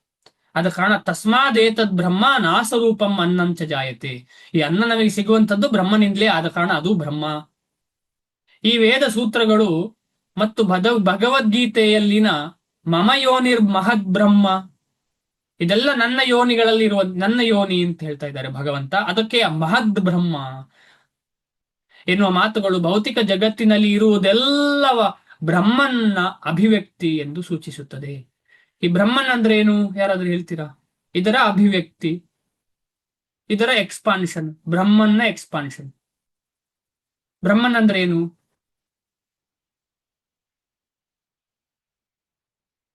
ನಿರಾಕಾರ ರೂಪ ಪ್ರಭು, ನಿರಾಕಾರ ಜ್ಯೋತಿ, ಕೃಷ್ಣನ ಪ್ರಭೆ. ಕರೆಕ್ಟ್. ಮಾತು. ಇಲ್ಲಿ ಭೌತಿಕವಾಗಿ ಇರುವಂತದ್ದೆಲ್ಲ ಕೂಡ ಕೃಷ್ಣನ ಪ್ರಭೆಯ ಎಕ್ಸ್ಪಾನ್ಷನ್. ಕೃಷ್ಣನ ಪ್ರಭೆಯ ಎಕ್ಸ್ಪಾನ್ಷನ್. ಇಲ್ಲ ಅಂದ್ರೆ ಕೊನೆಗೆ ಹೋಗುವುದು ಆ ಪ್ರಭೆಗೆ. ಕಾರ್ಯಗಳು ಭಿನ್ನವಾಗಿ ತೋರಿ ಬಂದರೂ ಕಾರಣದಿಂದ ಅವು ಬೇರೆಯಲ್ಲ. ಕೆಲಸಗಳು ಬೇರೆ ಬೇರೆ ಕಂಡ್ರು ಕೂಡ ಆದರೆ ಅದರ ಕಾರಣ ಯಾರು ಕಾರಣ?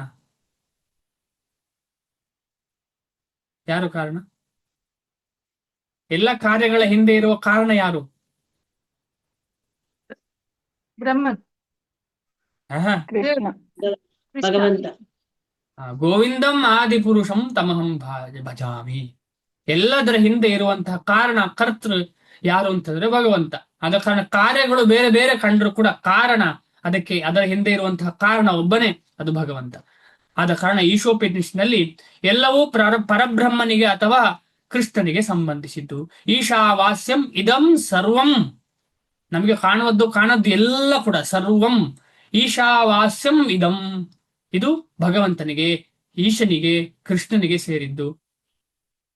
ತೇನ ತ್ಯಕ್ತೇನ ಭುಂಜೀತ, ಆದ್ರೆ ಅವನ್ ನಮಗೆ ಕೊಡಬೇಕು ಅನುಭವಿಸು ಅಂತ ಹೇಳಿ ಕೊಟ್ರೆ ಅದನ್ನು ನಾವು ಭೋಗಿಸಬಹುದು. ಅದು ಭೋಗಿಸುವ ಅರ್ಹತೆ ಇಲ್ಲ, ಆದ್ರೂ ನಾವು ಭೋಗಿಸ್ತಾ ಇದ್ದೇವೆ ಅದನ್ನು. ಅದು ನಿಜವಾಗಿ ನಮಗೆ ಭೋಗಕ್ಕೆ ಆಗಿರಬಾರದು, ಭಗವಂತನ ಭೋಗಕ್ಕೆ ಆಗಿರಬೇಕು. ಅದು ಭಕ್ತನ ಉದ್ದೇಶ. ಭಕ್ತನ ಲಕ್ಷಣ ಏನು ಅಂತ ಹೇಳಿದ್ರೆ ಪ್ರತಿಯೊಂದು ವಿಚಾರವನ್ನ ಭಗವಂತನ ಭೋಗಕ್ಕೆ ಇಡುದು ಬಿಟ್ಟು ನಮ್ಮ ಭೋಗಕ್ಕೆ ಇಡುವುದಿಲ್ಲ. ಆದ್ರೆ ಭಕ್ತನಲ್ಲದವನು ಏನ್ ಮಾಡ್ತಾನೆ, ಭಗವಂತ ಕೊಟ್ಟದ್ದನ್ನ ತನ್ನ ಭೋಗಕ್ಕೆ ಉಪಯೋಗಿಸ್ತಾನೆ. ಕೊಟ್ಟದ್ದು ಯಾರು? ಭಗವಂತ ಕೊಟ್ಟದ್ದು ಅಂತ ಗೊತ್ತಿದೆಯೋ ಇಲ್ವೋ ಹೆಚ್ಚಿನವರಿಗೆ ಗೊತ್ತಿಲ್ಲದೆ ಅದನ್ನ ಭೋಗಿಸ್ತಾರೆ, ನಾನೇ ಮಾಡಿದ್ದಿದು ಅಂತ ಹೇಳಿ. ಇದು ವಿಪರ್ಯಾಸ. ಆದ್ರೆ ಈಶಾ ಉಪನಿಷತ್ತಿನಲ್ಲಿ ಹೇಳಿದೆ, ಈಶಾವಾಸ್ಯಂ ಇದಂ ಸರ್ವಂ ಯತ್ ಕಿಂಚಿತ್ ಜಗತ್ಯಾಂ ಜಗತ್ ತೇನ ತ್ಯಕ್ತೇನ ಭುಂಜೀತ ಮಾಗೃಧ ಕಸ್ಯ ಸಿದ್ಧನಂ. ನಮ್ದು ಏನೂ ಇಲ್ಲ, ಭಗವಂತ ಕೊಟ್ಟದ್ದನ್ನ ನಾವು ಸುಖ ಪಡ್ಲಿಕ್ಕೆ ಪ್ರಯತ್ನ ಪಡ್ತಾ ಇದ್ದೇವೆ. ಅದು ನಾವು ಮೂರ್ಖರಾಗ್ತಾ ಇದ್ದೇವೆ. ಅದನ್ನ ಭಗವಂತನಿಗೆ ಅರ್ಪಿಸಿ ಸುಖ ಪಡಬೇಕು ವಿನಃ ಸುಖ ಪಡುವ ಉದ್ದೇಶ ಇರಲೇಬಾರದು ನಮ್ಮ ಮನಸ್ಸಲ್ಲಿ. ಎಲ್ಲವೂ ಕೃಷ್ಣನಿಗೆ ಸೇರಿದ್ದು, ಎಲ್ಲಕ್ಕೂ ಅವನೇ ಒಡೆಯ. ಆದ್ದರಿಂದ ಎಲ್ಲವನ್ನು ಭಗವಂತನ ಸೇವೆಯಲ್ಲಿ ನಿಯೋಜಿಸಬೇಕು ಎಂದು ಚೆನ್ನಾಗಿ ತಿಳಿದವನ ಕಾರ್ಯಗಳ ಫಲಗಳು ಪುಣ್ಯಕರವಾಗಲಿ ಪಾಪಕರವಾಗಲಿ ಅವುಗಳೊಡನೆ ಅವನಿಗೆ ಸಂಬಂಧವೇ ಇಲ್ಲ. ಈಗ ಯುದ್ಧ ಮಾಡುವುದು ಮೇಲ್ನೋಟಕ್ಕೆ ಪಾಪ ಅಂತ ಕಂಡ್ರು ಕೂಡ ಅವನಿಗೂ ಅದಕ್ಕೂ ಸಂಬಂಧ ಇಲ್ಲ. ಯಾಕೆ ಅಂತ ಹೇಳಿದ್ರೆ, ಶಾಸ್ತ್ರ ಪ್ರಕಾರ ಯಾಕೆ ಕೊಲ್ಬೇಕು ಅಂತ ಹೇಳಿದ್ರೆ, ಯಾರು ಧರ್ಮ ವಿರುದ್ಧ ಹೋಗ್ತಾನೋ ಅವನಿಗೆ ಸರಿಯಾದ ಶಿಕ್ಷೆ ಆಗ್ಬೇಕು. ಅದು ಭಗವಂತನ ಶಾಸ್ತ್ರ. ಧರ್ಮ ಮೂಲಂ ಹಿ ಭಗವಾನ್ ಸರ್ವ ವೇದಮಯೋ ಹರಿ. ಎಲ್ಲ ಸರ್ವ ವೇದಗಳಲ್ಲಿ ಇರುವುದು ಯಾರು? ಹರಿ. ಅದರ ಮೂಲ ಯಾರು? ಹರಿ. ಆದ ಕಾರಣ ಧರ್ಮದ ಮೂಲ ಯಾರು ಅಂತ ಹೇಳಿದ್ರೆ ಹರಿ. ಹರಿಯ ಪ್ರಕಾರ ಏನು ಅಂತ ಹೇಳಿದ್ರೆ, ಭಗವಂತನ ಪ್ರಕಾರ ಎಲ್ಲಿ ಅಧರ್ಮ ನಡೀತದೆ ಅಲ್ಲಿ ಭಕ್ತ ಭಗವಂತನ ಸೇವೆ ಮಾಡ್ಲಿಕ್ಕೋಸ್ಕರ ಅಧರ್ಮದ ವಿರುದ್ಧವಾಗಿ ಹೋಗ್ಬೇಕು. ಆದ ಕಾರಣ ಅರ್ಜುನ ಮಾಡುವಂಥದ್ದು ಮೇಲ್ನೋಟಕ್ಕೆ ಎಲ್ಲರಿಗೂ ಕಂಡ್ರು ಅವನು ಕೊಲ್ತಾ ಇದ್ದಾನೆ ಅಂತ ಕಂಡ್ರು ಕೂಡ, ಭಗವಂತನ ಶಾಸ್ತ್ರದಲ್ಲಿ ಹೇಳಿದಂತಹ ಕರುಣೆಯನ್ನು ಅವನು ತೋರಿಸ್ತಾ ಇಲ್ಲ ಅಂತ ಕಂಡ್ರು ಕೂಡ, ಆದ್ರೆ ಅದು ನಿಜವಾದ ಕರುಣೆ. ಯಾಕೆಂತ ಹೇಳಿದ್ರೆ ಅಂತಹ ವ್ಯಕ್ತಿ ಪುನಃ ಪುನಃ ಪುನಃ ಪುನಃ ತಪ್ಪು ಮಾಡ್ತಾ ಹೋಗ್ತಾನೆ. ಅದಕ್ಕೆ ಕಡಿವಾಣ ಹಾಕ್ಲಿಲ್ಲ ಅಂತ ಹೇಳಿದ್ರೆ ಅವನ ಪಾಪದ ಒಂದು ಪಾಪ ಸೇರಿ ದೊಡ್ಡದಾಗಿ ಅವನು ಮಹಾ ಪಾತಾಳ ಲೋಕದಲ್ಲಿ ಅನುಭವಿಸಬೇಕಾಗ್ತದೆ. ಅದ ಕಾರಣ ಅವನಿಗೆ ಒಳ್ಳೆದನ್ನೇ ಮಾಡ್ತಿದ್ದಾನೆ ಯಾರು? ಅರ್ಜುನ. ಅದ ಕಾರಣ ಪಾಪ ಅಂತ ಕಂಡ್ರು ಅದು ಪಾಪ ಅಲ್ಲ, ಪುಣ್ಯ ಅಂತ ಕಂಡ್ರೆ ಪುಣ್ಯವೂ ಅಲ್ಲ. ಯಾಕಂತ ಹೇಳಿದ್ರೆ ಅಂತಹ ವ್ಯಕ್ತಿಗಳಿಗೆ ಕೊಂದ ಮೇಲೆ ಸಿಗುವುದು ಭಗವಂತನ ಪ್ರಾಪ್ತಿ. ಯಾಕಂದ್ರೆ ಭಗವಂತನ ಎದುರುಗಡೆಯೇ ಇದ್ದುಕೊಂಡು ಅವರು ಪ್ರಾಣತ್ಯಾಗ ಮಾಡಿದ್ದಾರೆ. ಆದ ಕಾರಣ ಅವರಿಗೆ ಹೈಯೆಸ್ಟ್ ಕೆಪಾಸಿಟಿ ಸಿಗ್ತದೆ. ಅವರಿಗೆ ಕ್ವಾಲಿಫಿಕೇಶನ್ ಇಲ್ಲ, ಆದ್ರೂ ಕೂಡ ಅಂಥವರಿಗೆ ಭಗವಂತನ ನಾಮಸ್ಮರಣೆಯೂ ಮಾಡಲಿಲ್ಲ, ಭಗವಂತನ ಬಗ್ಗೆ ಇಚ್ಛೆಯೂ ಇರಲಿಲ್ಲ. ಆದ್ರೆ ಏನೋ ಭಗವಂತನ ಒಂದು ಕೃಪೆಯಿಂದ ಭಗವಂತನ ನೋಡಿ ತನ್ನ ದೇಹ ತ್ಯಾಗ ಮಾಡುವಂತಹ ಅವಕಾಶ ಸಿಕ್ಕಿದೆ. ಆದ ಕಾರಣ ಭಗವಂತನ ಕಡೆ ಹೋಗ್ತಾರೆ ಅಂತ ಹೇಳಿದ್ರೆ ಭಗವಂತನ ಸಂಬಂಧ ದೊರಕ್ತದೆ ಅಂತ ಅಲ್ಲ, ಭಗವಂತನ ಬ್ರಹ್ಮನ್ ಅಥವಾ ಪುಂಜಕ್ಕೆ ಹೋಗಿ ಅಂಟಿಕೊಳ್ತಾರೆ. ಅದನ್ನು ಸಹ ಕೃಷ್ಣ ಪ್ರಜ್ಞೆಯಲ್ಲಿ ತೊಡಗಿಸಬಹುದು. ಯಾವುದನ್ನ? ಪ್ರತಿಯೊಂದು ನಮ್ಮ ದೇಹದ ಅಂಗಾಂಗಗಳನ್ನ, ಜಡದೇಹವನ್ನ ಎಲ್ಲಾ ರೀತಿಯಲ್ಲಿ ಕೂಡ ಭಗವಂತನ ಸೇವೆಗೆ ತೊಡಗಿಕೊಳ್ಬಹುದು. ಜಡದೇಹವು ಒಂದು ಬಗೆಯ ಕೆಲಸವನ್ನು ನಿರ್ವಹಿಸಲು ಭಗವಂತನು ಕೊಟ್ಟ ವರವಾಗಿದೆ. ತುಂಬಾ ಇಂಪಾರ್ಟೆಂಟ್ ಇದು. ಈ ಜಡದೇಹ, ಅಯ್ಯೋ ದೇಹ ವೇಸ್ಟ್ ಅಂತ ಹೇಳ್ತೇವಲ್ಲ ನಾವು, ದೇಹ ಅಗತ್ಯ ಇಲ್ಲ. ಶ್ರೀಲ ಪ್ರಭುಪಾದರು ಎಷ್ಟು ಚೆನ್ನಾಗಿ ಕೊಟ್ಟಿದ್ದಾರೆ ನೋಡಿ. ಅದಕ್ಕೆ ಹೇಳ್ತಾರೆ best use of bad bargain. ಇದು ಭಗವಂತನ ಕೊಟ್ಟ ವರ ಈ ದೇಹ ಅಂತ ಹೇಳಿದ್ರೆ, ಕಾರಣ ಶರೀರ ಅಂತ ಹೇಳ್ತಾರೆ. ಈ ಶರೀರವನ್ನು ಚೆನ್ನಾಗಿ ಕಾಪಾಡಿಕೊಂಡು ಭಗವಂತನ ಸೇವೆ ಮಾಡುವುದು ತುಂಬಾ ಇಂಪಾರ್ಟೆಂಟ್. ಶ್ರೀಶ ಅಥವಾ ಭಗವಂತನ ಸೇವೆಯೇ ಮಾಡ್ಲಿಕ್ಕೋಸ್ಕರ ಈ ದೇಹವನ್ನ ಶುದ್ಧಿ ಮಾಡಬೇಕು. ಹಲ್ಲು ಉಜ್ಜುವುದಾಗ್ಲಿ, ಎಲ್ಲ ರೀತಿಯ ಒಳ್ಳೆಯ ಆಹಾರ ಸೇವನೆ ಮಾಡೋದು ಏನು ತಪ್ಪಿಲ್ಲ. ಆದ ಕಾರಣ ಶ್ರೀಲ ಪ್ರಭುಪಾದರು ಹೇಳ್ತಾರೆ ಫಸ್ಟ್ ಈಸ್ ಹೆಲ್ತ್ ಅಂತ. ಫಸ್ಟ್ ಭಕ್ತನಿಗೆ ಏನು ಬೇಕು ಮನಸ್ಸಿನಲ್ಲಿ, ಭಕ್ತನಾಗಿದ್ದೇನೆ ಅಂತ ಹೇಳಿದ್ರೆ ಏನು ಅರ್ಥ? ಫಸ್ಟ್ ತನ್ನ ಆರೋಗ್ಯದ ಬಗ್ಗೆ ಅವ ಚಿಂತನೆ ಮಾಡ್ತಾನೆ ಅಂತ ಅರ್ಥ. ಏನೋ ತಿಂತಾನೆ ಅಂತಲ್ಲ, ಪಿಜ್ಜಾ ಬರ್ಗರ್ ತಿಂತಾನೆ ಅಂತಲ್ಲ, ದೇವಸ್ಥಾನದಲ್ಲಿ ಸಿಗ್ತಾ ಇದೆ ಅಂತ ಹೇಳಿ. ನಮ್ಮಲ್ಲಿ ಎಷ್ಟು ಜನ ಹೋಗುದಿಲ್ಲ ಪಿಜ್ಜಾ ಬರ್ಗರ್ ತಿನ್ಲಿಕ್ಕೆ ಅಥವಾ ಸಮೋಸ ತಿನ್ಲಿಕ್ಕೆ, ಖುಷಿ ಕೇಕ್ ತಿನ್ಲಿಕ್ಕೆ ಎಲ್ಲರೂ ನಾವು ಹೋಗ್ತೇವೆ, ಪ್ರಸಾದವೇ. ಆದ್ರೆ ಆರೋಗ್ಯವನ್ನ ಕಾಪಾಡಿದರೆ ಕೃಷ್ಣನ ಸೇವೆ ಸಾಧ್ಯ. ಪ್ರಸಾದ ಅಂತ ಹೇಳಿ ನಮಗೆ ಡೈಜೆಷನ್ ಮಾಡ್ಲಿಕ್ಕೆ ಆಗದ್ದನ್ನ ತಿಂದ್ರೆ ಏನು? ಆಗ ನಮಗೇನಾಗ್ತದೆ ಅಂತ ಹೇಳಿದ್ರೆ ನಮಗೆ ಕೃಷ್ಣನ ಸೇವೆ ಮಾಡ್ಲಿಕ್ಕೆ ತೊಡಕಾಗ್ತದೆ. ಇದು ನಮಗೆಲ್ಲ ಅನುಭವದ ಮಾತು. ಯಾಕಂತ ಹೇಳಿದ್ರೆ ಈ ಆಸೆ ಅಂತ ಹೇಳುದು ತುಂಬಾ ಕಷ್ಟ, ಅದನ್ನು ಹತೋಟಿ ಮಾಡ್ಲಿಕ್ಕೆ. ಅದನ್ನು ಸಹ ಕೃಷ್ಣ ಪ್ರಜ್ಞೆಯಲ್ಲಿ ತೊಡಗಿಸಬಹುದು. ಆಗ ಹೇಗೆ ತಾವರೆ ಎಲೆಯು ನೀರಿನಲ್ಲಿಯೇ ಇದ್ದರೂ ಒದ್ದೆಯಾಗುವುದಿಲ್ಲವೋ ಹಾಗೆ ದೇಹವು ಪಾಪ ಫಲಗಳಿಂದ ಕಲುಷಿತವಾಗುವುದಿಲ್ಲ. ಹೇಗೆ ಇದು ಯಾರಾದ್ರೂ ಹೇಳ್ತೀರಾ? ದೇಹ ಪಾಪ ಕಾರ್ಯದಿಂದ ಯಾಕೆ ಕಲುಷಿತವಾಗುವುದಿಲ್ಲ?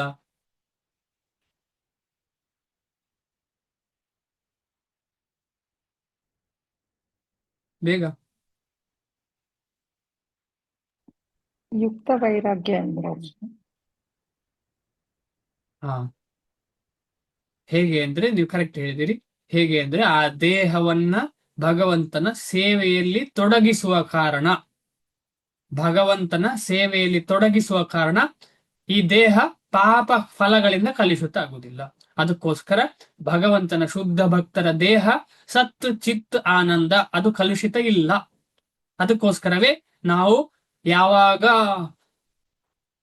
ದೊಡ್ಡ ದೊಡ್ಡ ವೈಷ್ಣವರು ಬರ್ತಾರೆ, ಅವರ ಪಾದಕ್ಕೆ ಅರ್ಘ್ಯ ಮಾಡಿ ಆ ಪಾದದ ನೀರು ಹೊಡಿಬೇಕು. ಅದಲ್ಲದೆ ಆ ಪಾದದ ನೀರನ್ನ ಅಥವಾ ಪಾದದ ನೀರು ಅಥವಾ ಏನೇ ಆಗ್ಲಿ, ಏನು ನಾವು ಅರ್ಘ್ಯ ಮಾಡ್ತೇವೆ ಅದನ್ನ ಪ್ರೋಕ್ಷಣೆ ಮಾಡಬೇಕು. ಇದರಿಂದ ಏನಾಗ್ತದೆ ಅಂತಂದ್ರೆ ಭಕ್ತ ಪದ ಧೂಲಿಯಾರ್ ಭಕ್ತ ಪದ ಜಲ್ ಭಕ್ತ ಭುಕ್ತ ಅವಶೇಷ ತೀನೋ ಮಹಾಬಲ್. ಈ ಮೂರು ವಿಚಾರಗಳು ಭಗವಂತನ ಭಕ್ತನಿಗೆ ಭಕ್ತಿಯಲ್ಲಿ ಮುಂದೆ ಹೋಗ್ಲಿಕ್ಕೆ ದೊಡ್ಡ ಬಲ, ಮಹಾಬಲ. ಯಾವುದೆಲ್ಲ? ಪಾದದ ನೀರು, ಭಕ್ತ ಪದ ಧೂಳಿ ನೀರು, ಖಂಡಿತವಾಗಿ ನೀರು ಕೂಡ. ಧೂಳಿ ಅಂದ್ರೆ ಭಕ್ತನ ನಡೆದಂತಹ ದಾರಿಯ ಧೂಳು, ಭಕ್ತ ಪದ ಧೂಳು, ಭಕ್ತ ಪದ ಧೂಳಿ. ಆಮೇಲೆ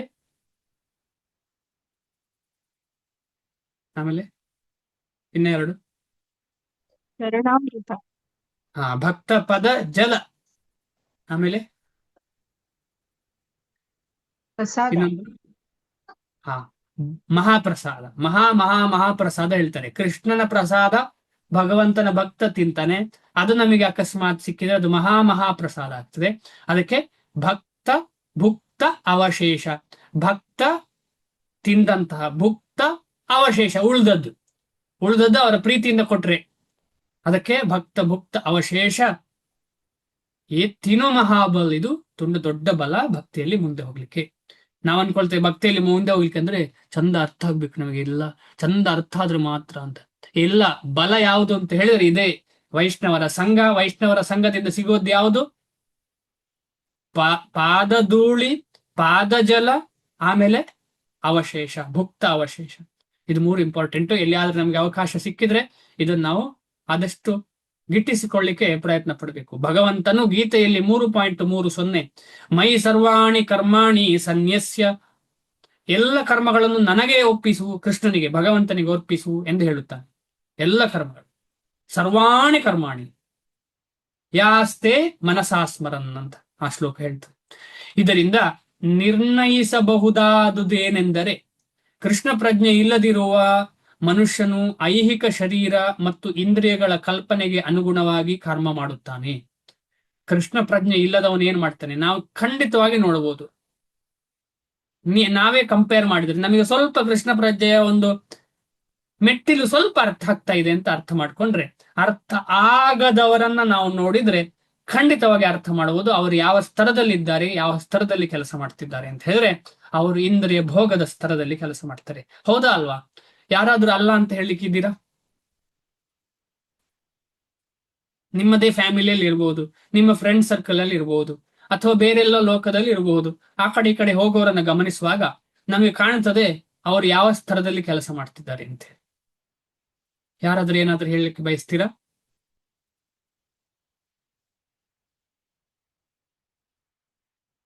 ಎಸ್,